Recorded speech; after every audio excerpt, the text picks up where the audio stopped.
আমি এটুকুই বলবো যে যারা যারা আমার ভিডিওটা দেখছেন বা আহ, যারা যারা যাদের কাছে পৌঁছাচ্ছে তাদের কাছে আমার একটাই রিকোয়েস্ট, আমরা এখনো সেরম ভাবে কিছুই জোগাড় করে উঠতে পারিনি। একটা 16 কোটি টাকা অ্যামাউন্ট, বিশাল বড় অ্যামাউন্ট। আমরা 1 কোটি টাকা, 16 লাখ টাকার কথাই আমরা ভাবতে পারি না, আমরা একটা মধ্যবিত্ত ফ্যামিলি। তো সেখানে 16 কোটি টাকা তো আপনারা বুঝতেই পারছেন একটা বড় অ্যামাউন্ট। তো আমরা 1%ও জোগাড় করে উঠতে পারিনি এখনো। আর বেশি দিন সময় নেই, 3 থেকে 4 মাসের মধ্যে আমার বাচ্চাকে দিতে পারলে বাচ্চাটাকে বাঁচাতে পারবো। না হলেও আস্তে আস্তে খুব খারাপ পজিশনে চলে যাবে। আমি মা হয়তো বলতে পারবো না কি পজিশনে যেতে পারে, আপনারা বুঝতেই পারছেন। যার পায়ে জোর নেই, যার কোমরে জোর নেই, যার পিঠে জোর নেই, তার কি বা হতে পারে।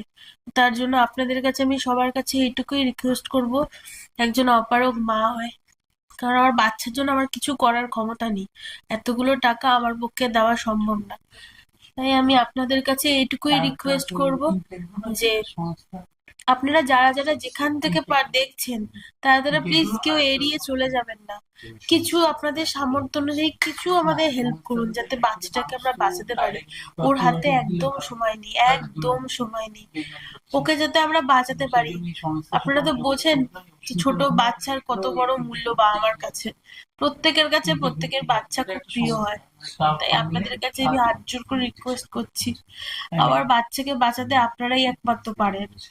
আপনারাই পারবেন আমার বাচ্চাকে বাঁচাতে পারবেন। কিছু কিছু অ্যাটলিস্ট ডোনেট করুন, কিছু কিছু ডোনেট করুন আপনাদের সামর্থ্য অনুযায়ী। অনেক অনেক অনেক শেয়ার করুন যাতে প্রত্যেকটা মানুষ আমার বাচ্চার ব্যাপারটা জানতে পারে। ইভেন তারা যারা পারেন, তারা যারা চান, তারাও যাতে আমার বাচ্চার জন্য হেল্প করতে পারে, কারণ আমার 16 কোটি টাকার দরকার, অনেক বড় অ্যামাউন্ট। দাদা দিদি যারা দেখছেন, ভাই বোন, প্রত্যেকের কাছে আমি একটা অপারগ মা। আমি শুধু ভিক্ষা চাইছি আমার বাচ্চার বাচ্চার জীবনটুকু আপনারাই পারবেন একমাত্র ওকে বাঁচাতে, ওকে আবার সাধারণ জীবন দিতে, ওকে হাঁটতে হাঁটতে চলতে চলাতে। তাই আমি শুধু এইটুকুই বলবো যে আপনারা যা যেরকম পারবেন, যার যেরকম সামর্থ্য সেরকম ডোনেট করুন, আর অনেক শেয়ার করুন যাতে অনেকে জানতে পারে আমার মেয়ের ব্যাপারটা। ব্যাস আমার এইটুকুই বলা।